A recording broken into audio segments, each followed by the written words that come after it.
Hi, and welcome students, both masters and doctoral, to the International Tax and Financial Services program. I'm your dean, William Byrnes, into our land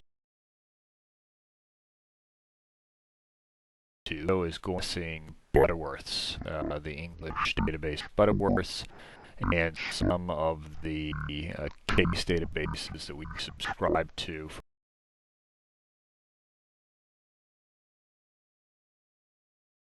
for purposes for online international tax and other subjects research course. So, with that, I'm going to open on your screen right now. Um, First, the VPN.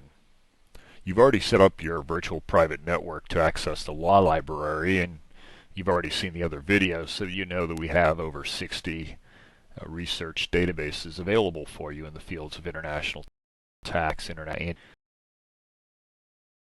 and now I'm on. You would connect, as you see lit up on your screen, TJSL students. Following that, you would then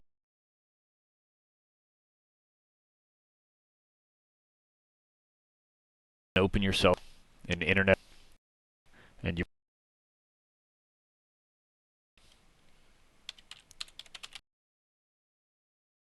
students.tjsl.edu.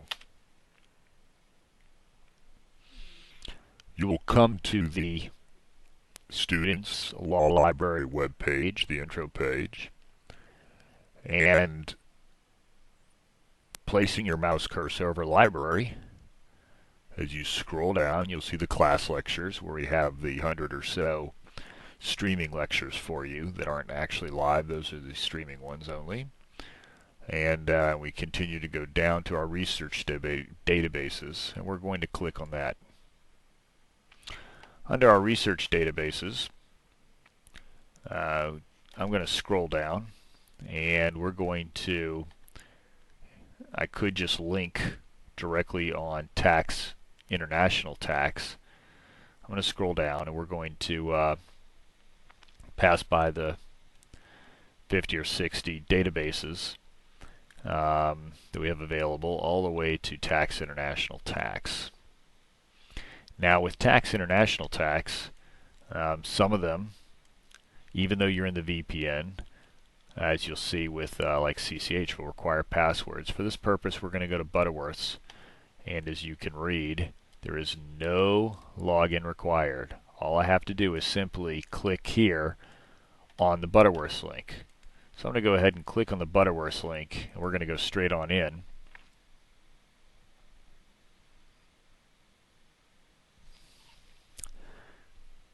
And now I'm in Butterworths. Now there are many different ways to access the materials and do searches and so forth, but to perhaps show you the two suggested ways, one would be to go to practice areas. The other would be go to sources. You can choose sources by alphabet or by keyword. We're going to use alphabet, and we're going to go directly to the West Indies case series, because that's where your first assignments come from. So the West Indies case series, that's going to include Bahamas and British Virgin Islands and Guyana and these. It's obviously going to be under W for West Indies. I want to make sure that I have all countries chosen. All countries. I click on W, and there's the West Indian reports. I simply need to browse, or I can search by case name. Where would I do that quick search? Well, if we look at the upper right-hand corner of the screen,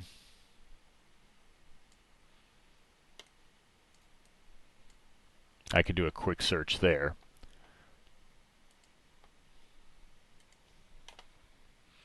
Now, I can click the search button in the upper left-hand corner of the screen and come back to a search engine using my selected source, West Indy Case Reports, or I can scroll down to different other case reports. However, I'm going to go back to sources for a moment. Now, if I click on, by example, I will see in the center of my screen international tax law reports, as well as international trust and estate law reports. In international tax law reports, there's an embedded database, offshore law reports, which we also use for assignments. In the intellectual property classes, the e-commerce classes, you might use the IP and T-Digest. Some teachers will require cases from different other databases, but for purposes of your first course in Thesis 1, for your first few weeks of assignments, your cases will be found here in the offshore financial law reports and the international tax reports, by example.